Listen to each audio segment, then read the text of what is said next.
الله صلى الله عليه وسلم: من قام ليلة القدر إيمانا واحتسابا غفر له ما تقدم من ذنبه، أو كما قال عليه الصلاة والسلام. اللهم صل على محمد وعلى آل محمد كما صليت على إبراهيم وعلى آل إبراهيم إنك حميد مجيد. الحمد لله।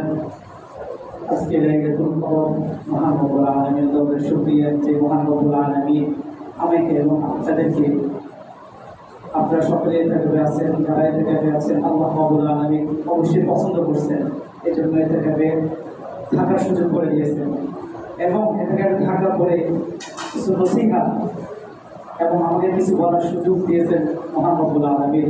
এই জন্য মহান রব্বুল আলামিনের দরবারে শুকরিয়া জ্ঞাপন করি, আলহামদুলিল্লাহ। আমি আপনাদের সামনে মহান কোরআন সূরা কদরের কয়েকটি আয়াত তেলাওয়াত করছি এবং রাসূল সাল্লাল্লাহু আলাইহি ওয়াসাল্লামের অসংখ্য হাদিস থেকে একটি হাদিস পাঠ করেছি। আল্লাহ চাইলে উক্ত হাদিস এবং কোরআনুল কারীমের এই সূরার উপর কিছু কথা বলবো।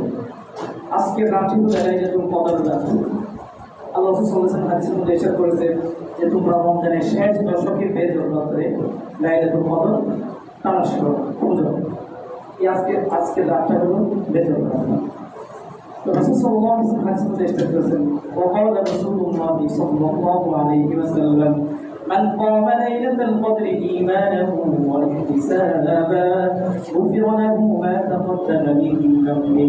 আল্লাহ নবী সাল্লাল্লাহু আলাইহি ওয়াসাল্লাম ইরশাদ করেছেন, কেউ যদি ঈমান এবং সওয়াবের আশায় এই রাতের বেলায় দাঁড়িয়ে যায়, রাতের বেলা দাঁড়িয়ে যাওয়ার উদ্দেশ্য হলো রাতের বেলা ইবাদত বন্দেগী করে আল্লাহ তাআলাকে খুশি করার জন্য, আল্লাহ রাব্বুল আলামিন তার পূর্বের সকল গুনাহকে মাফ করে দেন।